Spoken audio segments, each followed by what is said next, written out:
A paz, igreja. É tão bom confiar em Deus, né? Tão bom ter um Deus que cuida de nós e nós temos que confiar que Ele está sempre do nosso lado. É tão bom confiar nele. Vamos abrir, meus queridos, a palavra de Deus na primeira carta de Paulo a Timóteo. Antes eu quero pedir às crianças de 0 a 13 anos, não só as crianças, mas também os UPJs de 11 a 13 anos, que desçam até o nosso salão de comunhão, né, para receber ali uma palavra apropriada. Então, enquanto eles descem,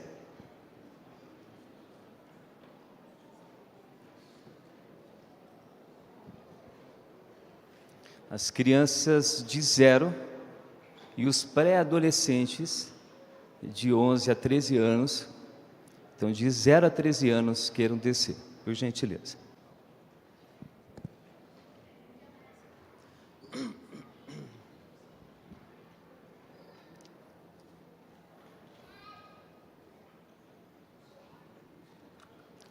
Palavra de Deus, primeira carta de Paulo a Timóteo, capítulo 3, versículos de 8 até o versículo 13.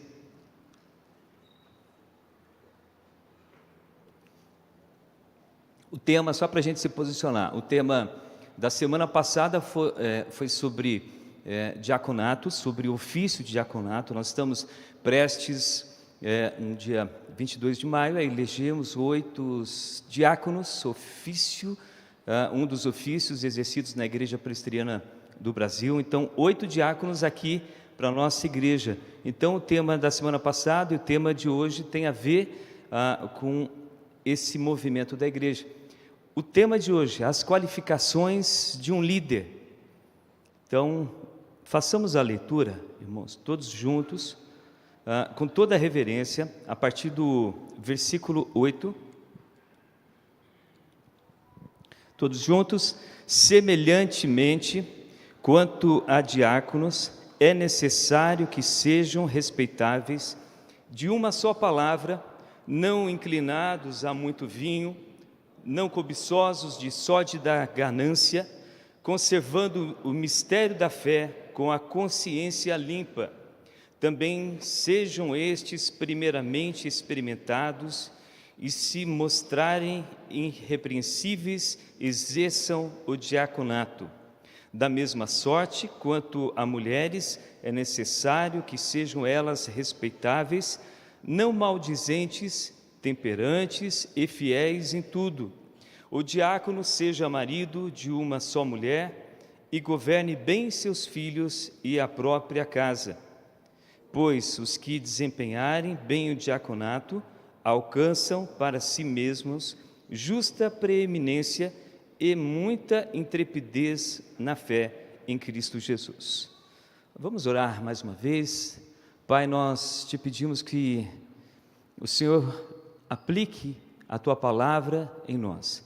A Tua palavra serve, Senhor Deus, para nos edificar, para nos educar, para nos confrontar.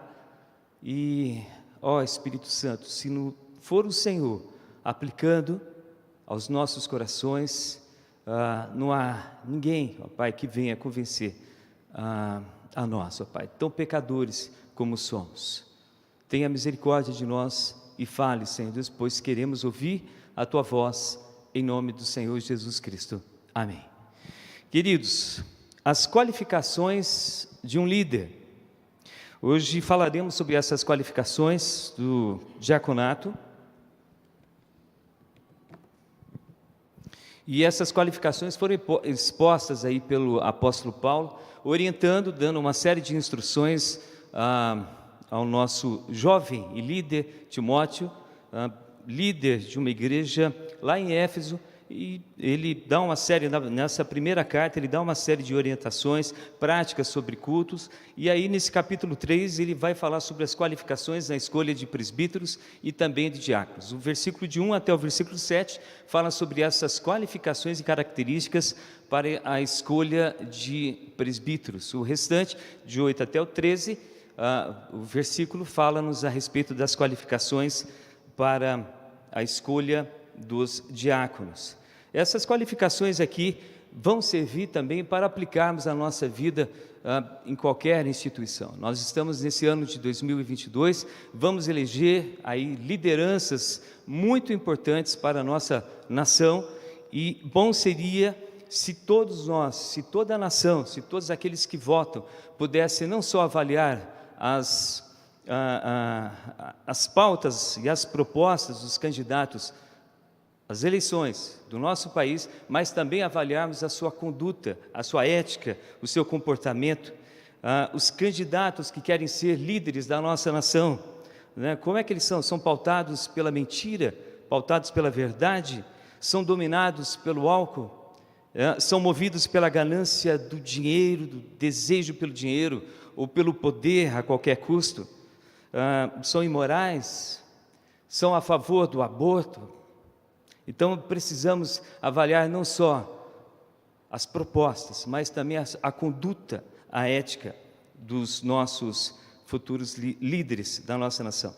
A nação ou qualquer instituição que não observa a escolha dos seus líderes está fadado a passar por muitos sofrimentos, por adversidades e por fraqueza, não só da nação, de instituições, qualquer que seja a instituição que seja formada por uma liderança, né? Veja o exemplo da Rússia ou da Ucrânia, o qual nós vemos efeitos imediatos de decisões tomadas de seus líderes, o efeito que isso provoca no povo, né? Então, é muito importante tomarmos essas decisões pautadas por critérios muito rigorosos. Como disse, dia 22 de maio, vamos eleger novos oficiais, 8 oficiais, dentre eles os diáconos, né?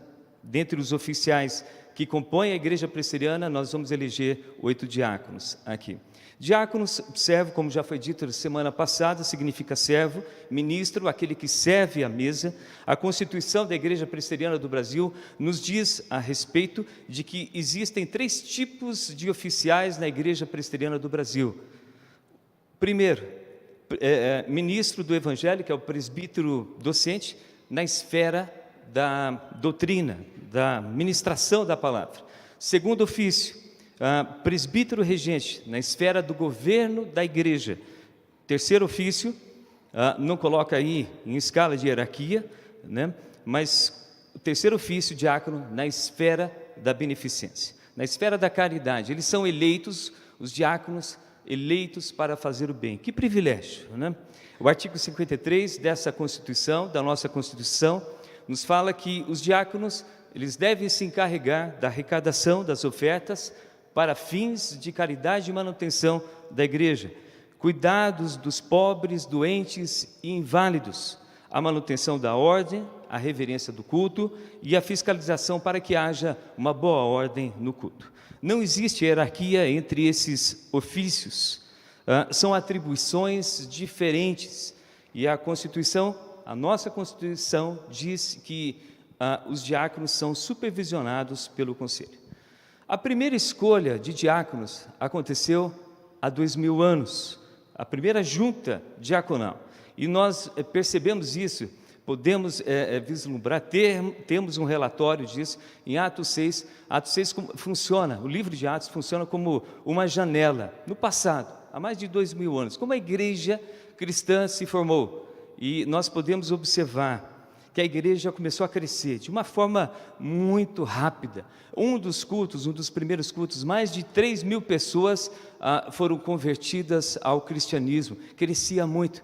Quem administrava todo esse processo de crescimento, a manutenção da ordem, eram os discípulos. Eles recebiam as ofertas, eles tinham que administrar essas ofertas, eles tinham que preparar as pregações, começar a colher as coletas de informações, dos testemunhos daqueles que viram Jesus, as histórias de Jesus, para começar a escrever os livros, preparar as palavras. Eles tinham que preparar as casas.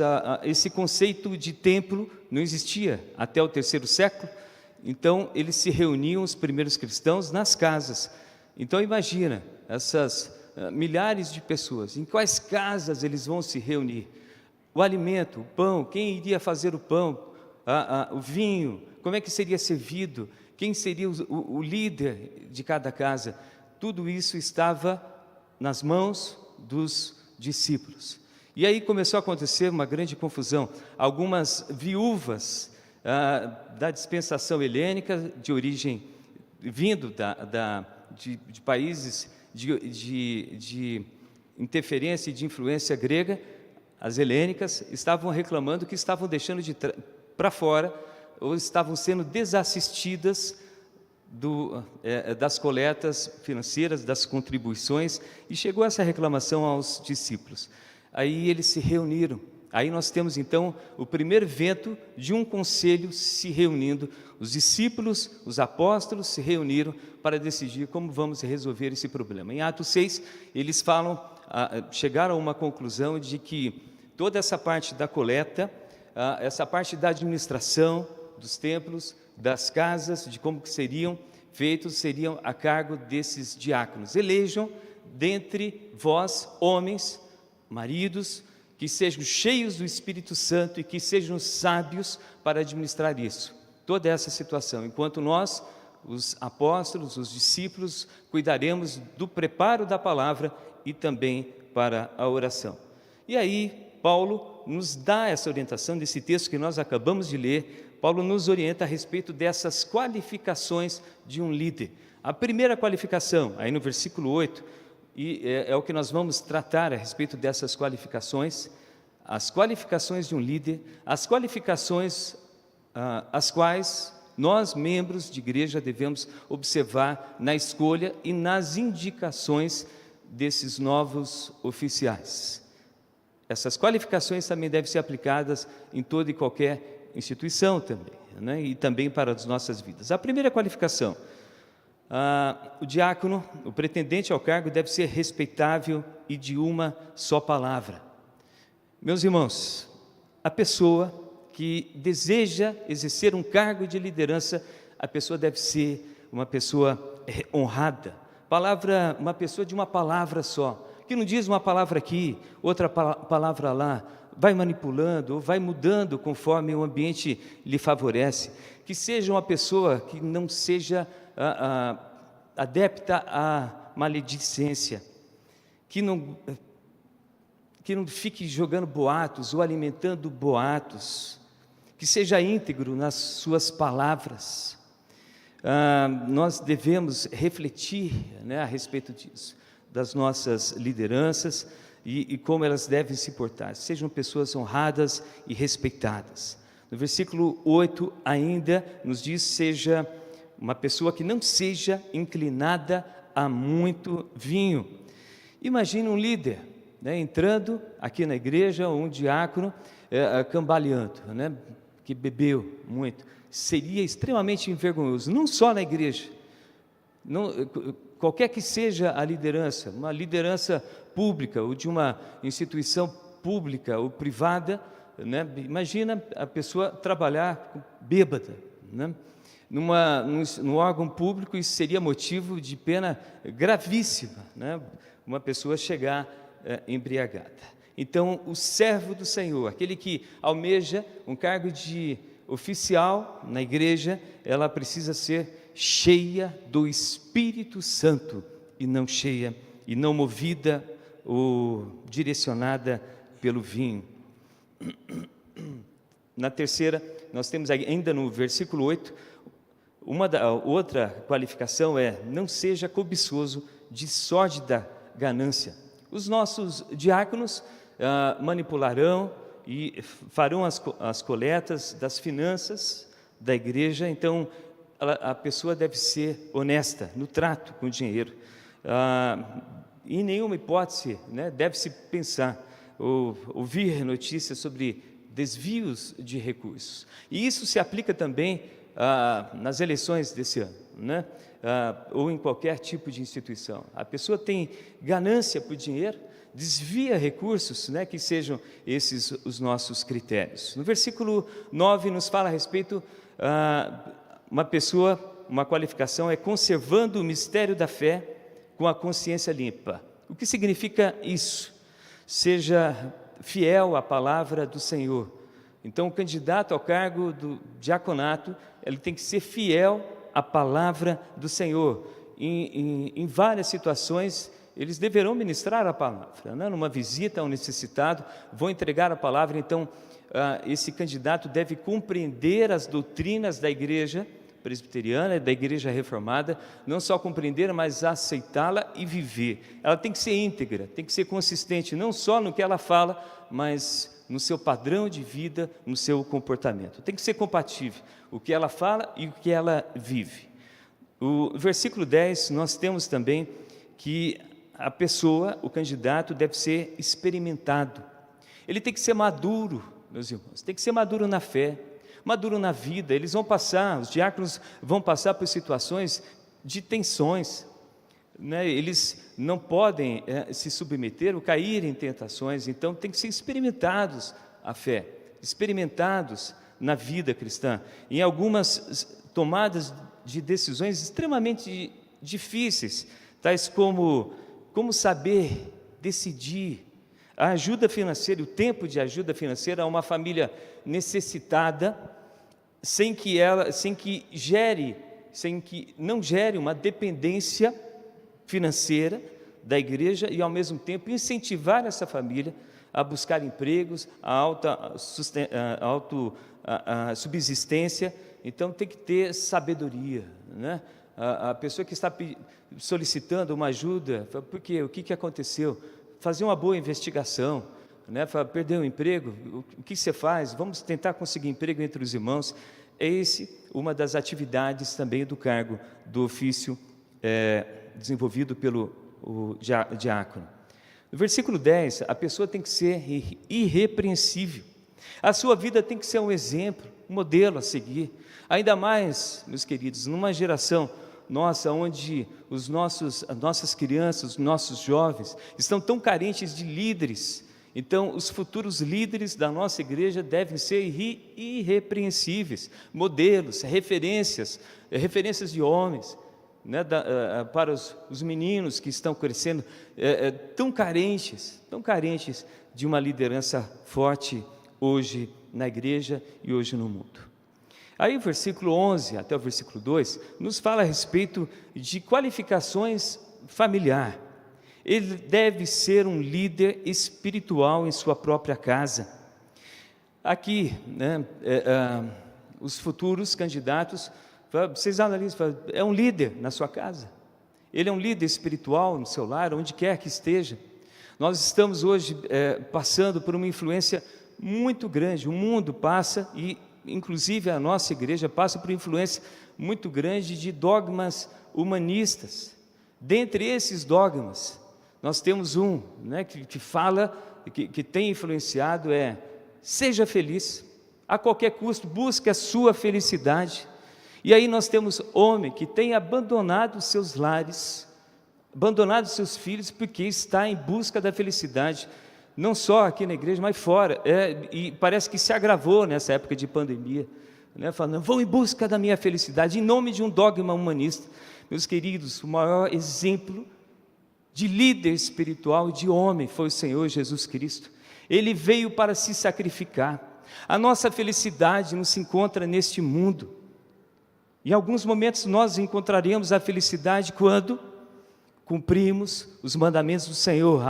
Ame a Deus sobre todas as coisas e ame ao seu próximo como a si mesmo.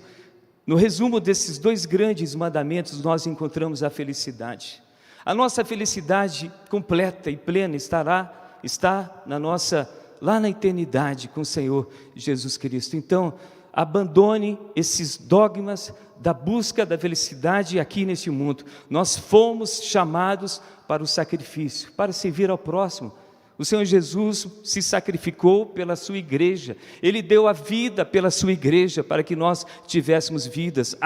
Meus queridos, se todos os homens se sacrificassem pela sua família, nesse momento nós encontraríamos a felicidade. Um sacrifício dos nossos lares. Daríamos a nossa vida para salvar a nossa família. Amaríamos a nossa esposa acima dos meus próprios interesses. A nossa felicidade se encontra nisso. Qualquer coisa diferente disso é tristeza, é derrota, é muito sofrimento. Qualificação, então, logo depois dessas qualificações familiares, nós temos aí no versículo 13, onde fala que o diácono também, que desempenhar bem a sua posição, alcançará a honra. Não é essa a motivação daqueles que pretendem ter um cargo de ofício. Qualquer que seja o cargo de ofício aqui da igreja ou qualquer fora, nós devemos ser motivados por servir ao próximo e não por alcançar a preeminência, né? Isso vem como consequência. A motivação, então, do nosso coração é servir ao próximo. Bom seria se todos os líderes da nossa nação tivessem essa consciência, os líderes da igreja tivessem essa consciência, você líder para poder servir ao próximo. E Atos 6 também nos fala de algumas qualificações, dentre elas, né, Atos 6, capítulo 3, que fala: escolher dentre vós homens, 7 homens que sejam de boa reputação, cheios do Espírito Santo e de sabedoria. Homens, né? Vocês vão escolher diáconos, vão escolher líderes. Pergunta: ele tem boa reputação? É uma pessoa honrada? Ele é cheio do Espírito Santo? Ou ele move e é movido e anda segundo a carne? Ele é cheio de sabedoria? Esse é um dos critérios. A pessoa tem que ser cheio de sabedoria, sempre um bom conselho, e não um mau conselho, sempre uma palavra cheia da palavra de Deus, sempre tem um bom conselho, que saiba ser sábio, se calar no momento certo. E nós temos como resultado, e aqui indo já para o final, meus irmãos, a primeira junta diaconal. Em Atos 6, a gente viu formada esses 7 homens, né, que foram escolhidos ali pela primeira igreja. Dentre eles, eu quero destacar apenas 2 aqui: o Estevão, que foi o primeiro mártir, autor de um grande sermão, que foi uma autêntica defesa da fé, poderoso esse sermão. Nós vemos ali nos capítulos iniciais de Atos. Ele era um diácono, poderoso em palavra. O Sinédrio não conseguiu ouvir a palavra e penalizou com a pena de morte, apedrejamento. Saulo foi testemunha desse apedrejamento. O segundo membro dessa junta diaconal que eu quero lembrar é Filipe, um grande evangelista. Certa vez ele foi para Samaria, muitos ali foram salvos através da sua instrumentação, através da palavra pregada por Filipe.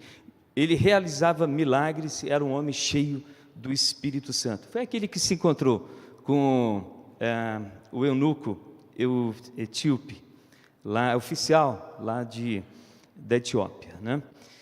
E qual foi o resultado ali na igreja? A igreja, em razão de terem observado esses critérios, ali na primeira igreja primitiva, de terem observado esses critérios da conduta, do padrão moral e ético dos homens que fariam parte da junta diaconal, a igreja crescia em palavra e se multiplicava muito os seus discípulos.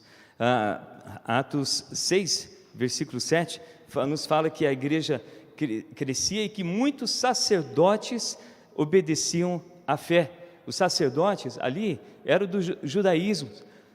Muitos sacerdotes do judaísmo estavam se convertendo para a fé cristã, e a igreja crescia. Meus queridos, né, essas qualificações de diáconos, essas qualificações para a liderança que devemos observar na escolha também dos novos diáconos a ser realizada. A indicação termina hoje, a eleição vai ser no dia 22, nós devemos observar esses critérios. Não deve ser aplicada somente na escolha de oficiais, mas em todas as instituições, nas nossas eleições também, de cargos tão importantes, né? E para a nossa vida também. Em determinadas esferas e graduações, cada um de nós exerce um tipo de liderança, quer seja como pai, quer seja como filho, como irmão, como primo, ou como avós, né? Ou numa sala de aula, ou no trabalho, nós exercemos uma liderança. Então, que sirvam também para pautarmos as nossas próprias vidas. Nós fomos chamados não só para esse sacerdócio universal de exercício da adoração e pregação em toda qualquer situação, mas também fomos chamados para o ofício do diaconato universal. O Senhor Jesus Cristo nos mostrou a respeito disso, né? Para nós servirmos. A eleição é coisa séria, meus irmãos. Os critérios exigidos aqui por Paulo são elevadíssimos e deve ser aplicado em toda situação. É a responsabilidade da igreja acompanhar todo esse processo eleitoral, né? Não trate com omissão a respeito disso, pois se tratarmos com omissão a escolha dos nossos líderes, a instituição, seja qual for, está fadada ao fracasso, à fraqueza. Então devemos levar esses critérios com muita responsabilidade.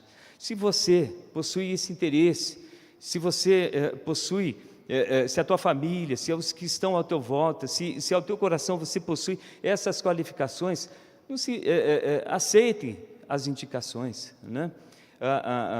Se por acaso você for um indicado. E é óbvio, né, irmãos, a gente precisa se dedicar à oração e pedir iluminação para que o Senhor esteja nos orientando na escolha das nossas lideranças. Escolher a liderança não é fácil, é uma atitude de muita responsabilidade. E aqui eu quero encerrar dizendo o seguinte, que mesmo que escolhamos e que observamos todos esses critérios, será extremamente difícil escolhermos líderes perfeitos, pois enquanto habitarmos este mundo sobre a maldição do pecado, não haverá líder perfeito. Só houve um líder perfeito, e o seu nome é o Senhor Jesus Cristo. Ele foi o diácono perfeito. Ele deu a vida pela sua igreja, ele deu a vida pelos seus eleitos. Ele foi o diácono perfeito. Ele disse: eu vim não para ser servido, eu vim para servir, para dar a vida por muitos. Ele é o nosso cabeça. Nós, quando exercemos o ofício do diaconato, o ofício de servir ao próximo, somos apenas os braços do Senhor Jesus Cristo. Ele era poderoso em palavras, não só em palavras, ele era poderoso em obras. E o Senhor Jesus Cristo disse: eu lhe mostrei que vim para servir, vão e façam o mesmo. Que o Senhor aplique a sua palavra em nós, né? Vamos ouvir mais uma canção do Cristo em Vós, e que a nossa oração seja que Deus esteja aplicando essas qualificações na nossa vida, que Deus esteja abençoando a todos.